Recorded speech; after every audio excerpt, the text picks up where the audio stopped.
psikiater juga, nggak sama psikiaternya dibilang enggak bu, anaknya enggak begini, kan manut aja. Makanya pas dibilangin, makanya itu diagnosanya kejenuhan. Nah dari mana di sini aja nggak terlalu lagi. Istirahat itu jalan. Minta ya tak? Dokternya visi. Kalau nggak ibu agak sakit. Oke. Udah lama ya? Udah. Oh, udah ya. Kan di Oh iya. Oh iya Ibu. Sebelumnya selamat siang kita dan juga perwakilan dari orang tua siswa. Ini kami akan melakukan FGD atau yang dinamakan Focus Group Discussion. Jadi tujuannya kita hari ini akan diskusi beberapa hal, jadi juga akan menanyakan beberapa hal terkait adik-adik dan teman-teman autis kita nanti yang kedepannya harapannya bisa membantu kita dalam membuat proyek yang akan kita buat kedepannya buat membantu adik-adik belajar nanti juga Bu. Jadi mungkin minta waktunya 10-15 menit Bu ya. Mungkin ini kami juga izin untuk merecord atau merekam dan juga rekam video, rekam suara juga nih Bu ya. Jadi ada beberapa pertanyaan yang nantinya akan kami ajukan Bu sebagai mahasiswa juga. Mungkin bisa kita mulai langsung nih Bu ya. Oh iya Bu, oh iya lupa. Maaf Ibu. Oh iya, dari Ibu Saya Bu Evi, perwakilan dari anak saya lagi kelas 7 Muhammad Asihli atau Alim. Oh Ale, iya Ibu Ale, oh iya. Kalau Ibu Ida, wali dari Agiza. oh benar Agiza. Ini minta. Oh ya, saya meminta wali kelas ke-1 sekaligus guru pamong mahasiswa KKN di jurusan autis. Kalau saya Dita Bu, perwakilan dari Universitas Kristen Duta Wacana dari Fakultas Kedokteran. Oh iya. Ya, saya juga dari perwakilan KKN dari UKDW Prodi Kedokteran. Saya Alvita Bu, sama dari UKDW Prodi Kedokteran. Kalau saya Anikem dari desain produk dari juga. Mungkin perkenalan kita tak lama kata sayang ya Bu, semoga dari sini nanti kita dapat solusi depannya baiknya akan seperti apa itu harapannya. Mungkin kita bisa mulai. Bisa Ibu. Iya. Nanti dijawab seandainya aja Bu, nggak apa-apa, jawab sejujur-jujurnya. Nggak ujian, Iya, santai aja kita. Diskusi aja. Mungkin pertanyaan pertama terlebih dahulu ya Bu. Jadi kan selama kita beberapa kali ke sini melakukan observasi biasa dari Desa Bantul, kita lihat banyak sekali teman-teman dan adik-adik autis kita melakukan banyak kegiatan ya Bu. Nah dari hal tersebut, apakah terdapat permasalahan atau kendala yang paling sering ditemui baik dari wali kelas dan juga ibu-ibu sebagai orang tua siswa gitu.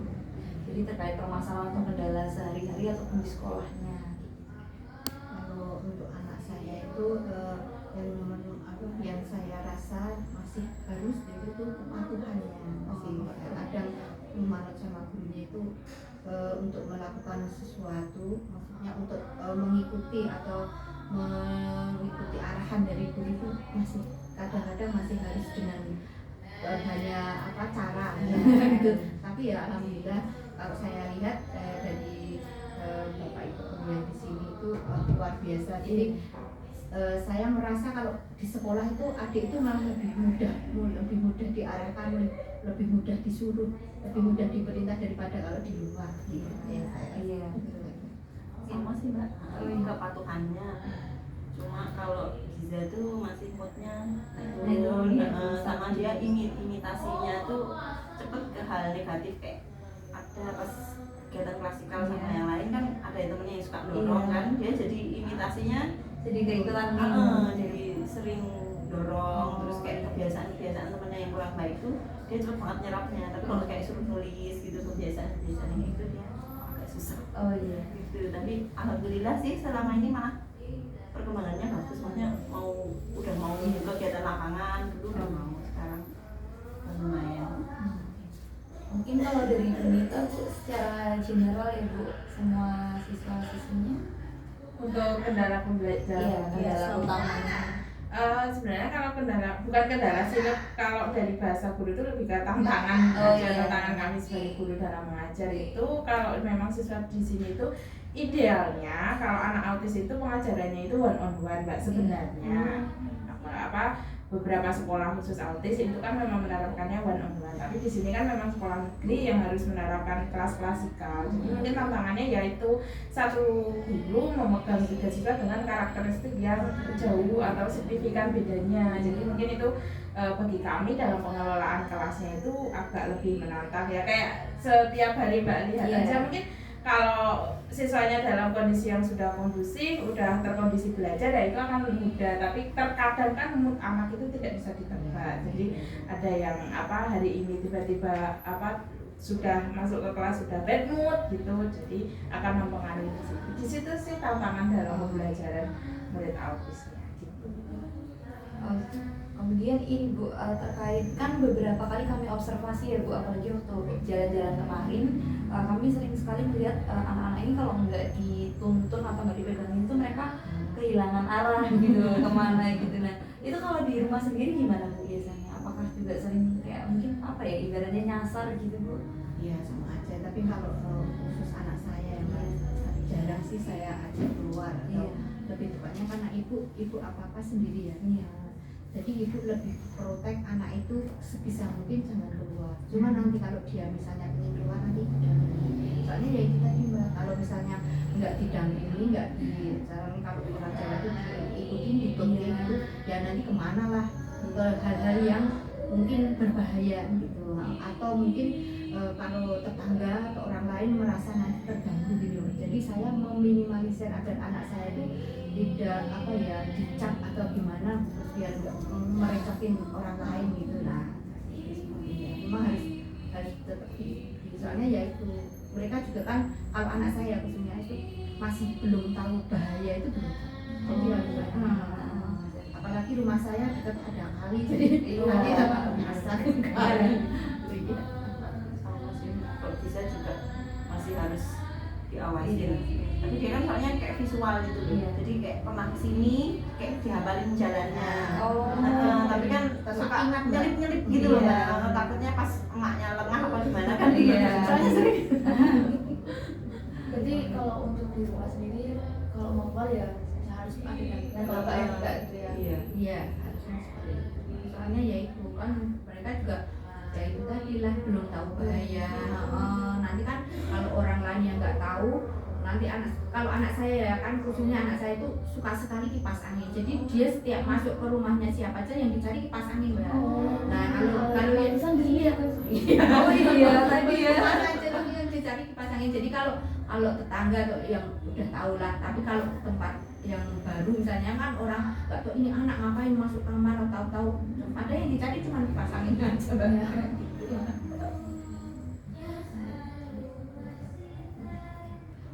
Masuk ke pertanyaan yang kedua ya Bu.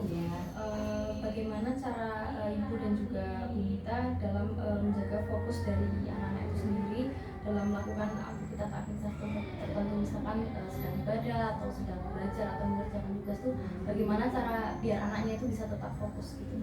Kalau saya ya tetap harus diingatkan. Contohnya ya Mbak, Ibu perjalanan dari rumah ke sini itu 17 kilo ya. Jadi kalau di jalan, Ale itu kan suka sesuatu yang berputar, jadi kadang-kadang dia kalau nggak diingatkan nengok ke roda.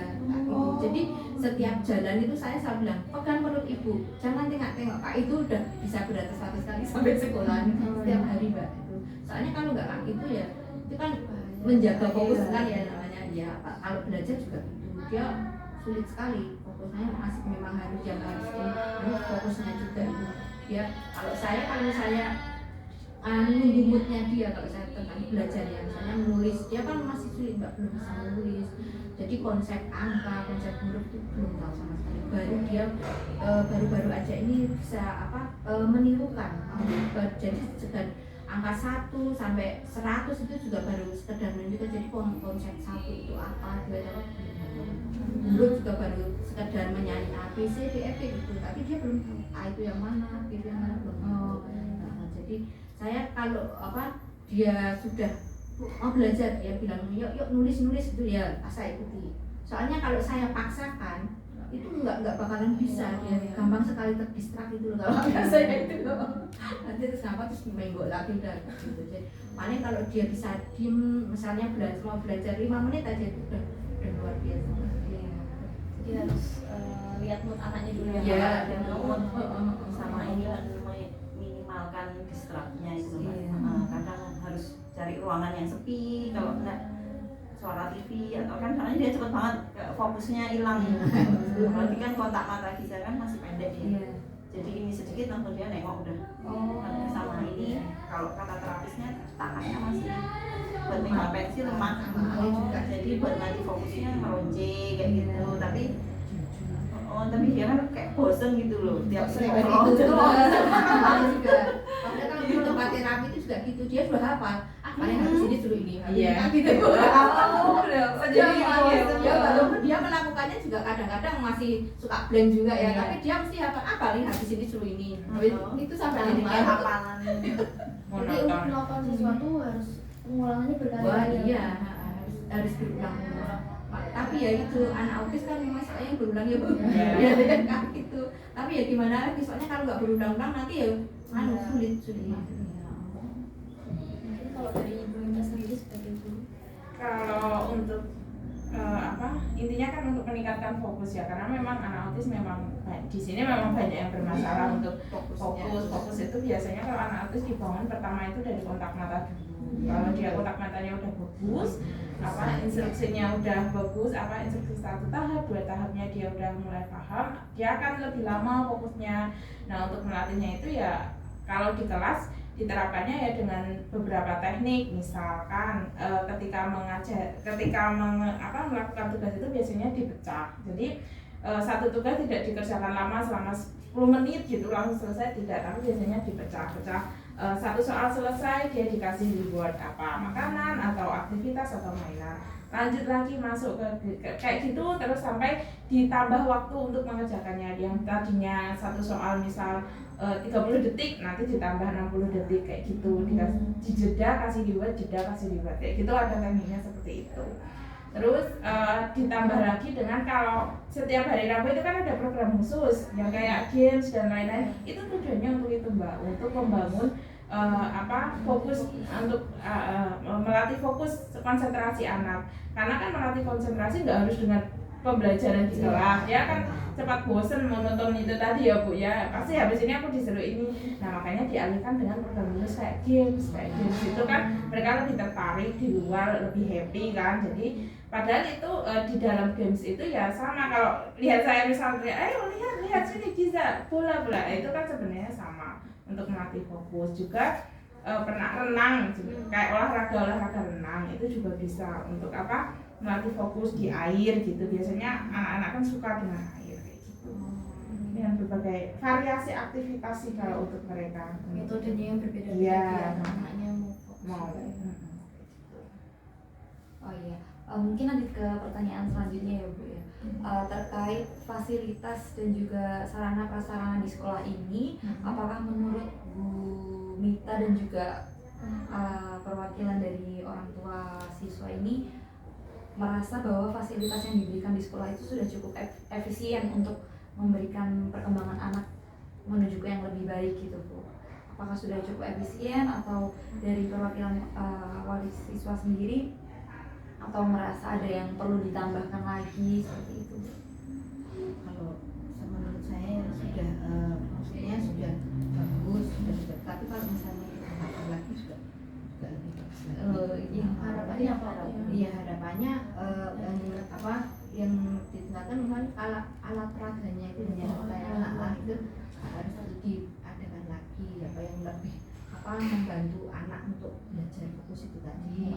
Nah, terus untuk permainan sebenarnya juga sudah banyak kan menurut saya. Ini pun sama.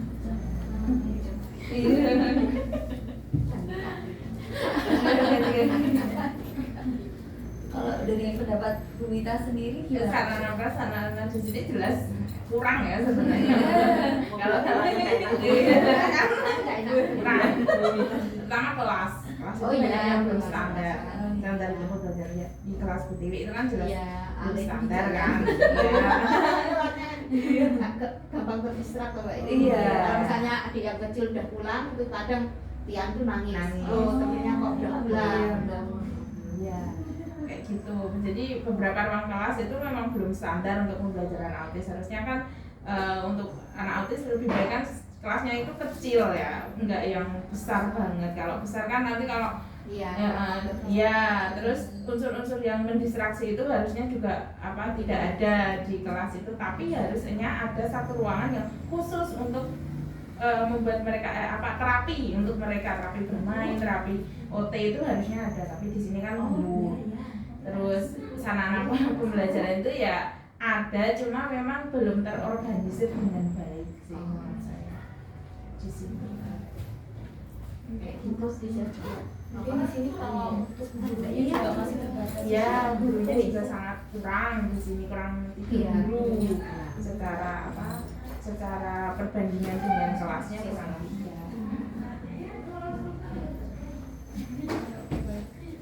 Mungkin untuk pertanyaan selanjutnya ya Bu. Jadi kan dalam beberapa bulan ke depan kami dari perwakilan KKN dan UKDW itu akan membuat sebuah program yang direncanakan untuk membantu proses pembelajaran dari anak-anak autis ini. Jadi untuk rencana programnya kami akan membuat sebuah maket, jadi untuk mempermudah dari anak-anak autis jadi memahami tentang lingkungan sekolahnya seperti itu. Nah mungkin tanggapan dari Ibu sendiri sebagai orang tua, apakah tentang program yang akan kami buat ini, tanggapan dari Ibu seperti apa? Oh iya. Mungkin menambahkan sedikit sebentar Ibu. Jadi program yang kita buat itu semacam kita membuat denah sekolah gitu Bu. Tadi karena kita beberapa kali observasi, kita masih sering sekali melihat anak-anak yang suka kehilangan arah gitu Bu. Jadi kita membuat denah dengan tanda-tanda yang menarik, tapi menariknya secara umum ya Bu. Jadi antara satu siswa dan siswa lainnya tuh sama-sama tertarik akan hal itu seperti itu Bu. Jadi mereka lebih mengenal lingkungan sekolah, dan kalau misalnya mereka lari ke luar sekolah pun dia bisa balik ke kelasnya gitu Bu. Jadi rencana kita membuat proyek seperti itu, tapi dibutuhkan juga ketelatenan tadi seperti yang Ibu bilang ya, kalau anak autis ini memang harus telaten agar mereka bisa fokus sama hal itu. Jadi nanti selain ketika proyek ini dibuat, harapannya kita juga sambil telaten untuk mempraktekannya di luar seperti itu. Kalau saya sih mendukung sebenarnya bisa juga untuk melatih anak. Iya. Kami kan jadi bisa lebih mengenal lingkungan sekolah. Soalnya kan kalau terutama kalau saya sarankan anak saya sendiri, dia itu kan belum, maksudnya belum punya rasa bahwa aku, kalau menurut saya ada seorang manusia itu saya juga yang belum paham Iya. Jadi itu punya mbaknya, bukan punya aku. Sini Giza. Gini, duduk Bisa sini. Bisa duduk. Duduk. Kayak mandi. Oh. Nasi mandi. Ini Dek, itu baju. Di C Bu mandinya. Mandi di keberkatan situ. Oh. Musik. Gerak. Dilihat dulu, kancingnya masih 2. Oh, ini udah bisa kancingin, Ale belum bisa. Itu kurang 1 lagi. Di sini ya. Tunggu. Duduk ya. Mau ya kan? Kalau udah tunggu sana tuh duduk sama Giza. Jangan jauh-jauh. Ini mau dibuat market, mau buat Iya. market tentang lingkungan sekolah itu loh. Jadi kayak ada penanda gitu Bu. Iya. Ada di kampus penanda secara langsung. Jadi mereka kalau keluar, oh ini ada tanda ini, oh ini berarti masuk kelas. Ya, Jadi bisa. kalau Kalau kamu sih malah bisa untuk pembelajaran Iya, anak. jadi kan mungkin sambil bermain, oh iya Ya. apa dulu. Ah, iya. Mungkin kalau tanggapan dari Ibu Mita tentang program tersebut apakah Itu kan bagus ya Mbak, itu yang tahun lalu kan saya pernah lihat sebenarnya. Untuk yang tahun ini kan kayak penyempurnaan dari yang tahun lalu kan. Memang dari yang tahun lalu itu memang masih ada beberapa catatan terkait dengan pemanfaatan media itu. Nah mungkin untuk yang tahun ini bisa ditambahkan catatan-catatan yang tahun lalu masih kurang, bisa disempurnakan di tahun ini. Bagaimana nanti market itu memang akan terserap dengan baik, maksudnya akan bermanfaat dan anak tuh benar-benar memahami alur aturan dari penggunaan market itu. Karena yang tahun kemarin kan kayak belum taunya itu mainan gitu kan, taunya yang tahun kemarin tuh masih sebatas itu mainan aja. Mereka belum bisa mengkonsep bahwa itu tuh sesuatu yang nanti bisa aku terapkan di kehidupan nyata kayak gitu. Jadi proses transfer antara belajar dengan market ke praktek langsung itu harus dipikirkan mungkin untuk yang tahun ini. Jadi kayak benar-benar bermanfaat.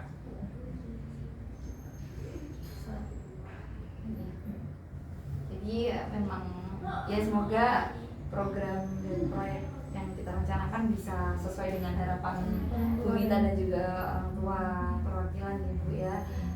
Kemudian untuk pertanyaan terakhir Bu, harapan Ibu dan juga harapan Ibu sebagai wali siswa dan juga Bu Mita terhadap kehadiran kami di sini gitu. Jadi keikutsertaan kami di sini selain membuat proyek, harapan dari Ibu sebagai wali dan juga Bu Mita ya seperti apa gitu.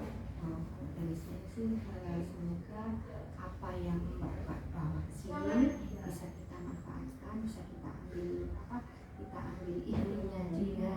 Jadi untuk perkembangan untuk pendidikan anak kami. Dan semoga nanti dari sini bisa kalau nanti lulus kedokteran bisa lebih memperhatikan anak-anak autis ya. Mungkin nanti ada jurusan yang khusus Karena kadang itu ya Bu, dokter itu belum paham. Iya. Kadang yang dokter, perawat aja belum bisa memahami dan menerima anak-anak kami gitu. Ini kadang teorinya dokter anak yang ini sama ini tuh kadang beda. Jadi kita pasiennya mah bingung ikut yang mana. Iya. Ya semoga kedepannya kami juga bisa memenuhi harapan-harapan dari orang tua ya Bu ya. Baik. Kalau dari Bu Mita sendiri belum dijawab. Harapannya banyak. Kalau berharap ya harapannya ya selain market mungkin ya dari Mbak itu nanti ada satu program tambahan yang boleh atau tidak saya kurang tahu, tapi mungkin ada satu program tambahan yang itu memang ditujukan kepada anak gitu yang bisa dilakukan bersama, entah itu nanti di konsep apapun itu, entah games atau apa yang dikonsep oleh Mbak sekalian yang intinya itu bertujuan untuk pembelajaran anak itu akan lebih bagus sih selain itu. Maksudnya nggak cuma dari market aja sih. Iya, jadi ada atau ke wali siswa mungkin sosialisasi tentang keilmuan terbaru mungkin yang kami juga belum tahu kepada guru, kepada wali gitu.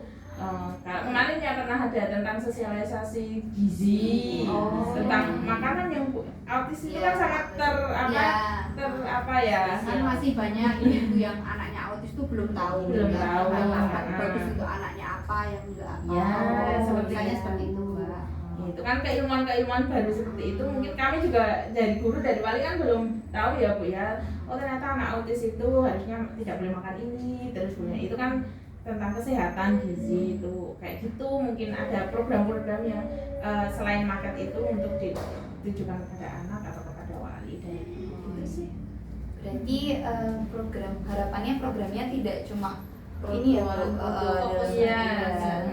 jadi kita bisa sosialisasi, bisa mengadakan webinar gitu ya boleh ya kayak gitu. Jika memang itu ada dalam skema KKN-nya itu memungkinkan ya boleh kayak gitu.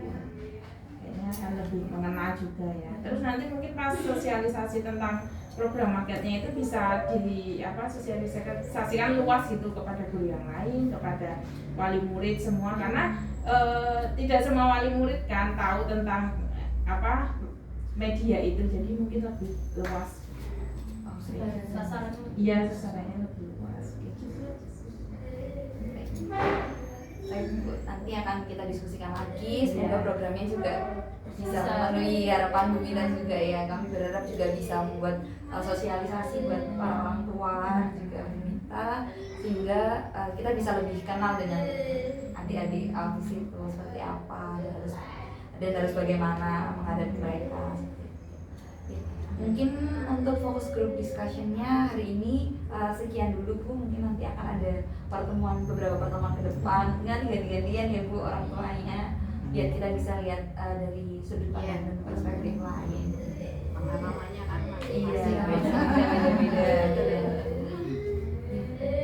dari kami sudah cukup. Terima kasih Bu Iya, atas terima kasih. Anda. Sama-sama. Sampai Maaf kapan ya. Mbak?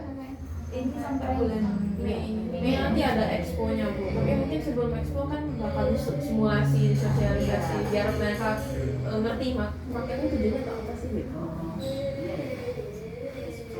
Iya, minta doanya ya Bu. Minta bimbingannya juga. Iya. Mungkin gitu ya. Makasih ya Bu.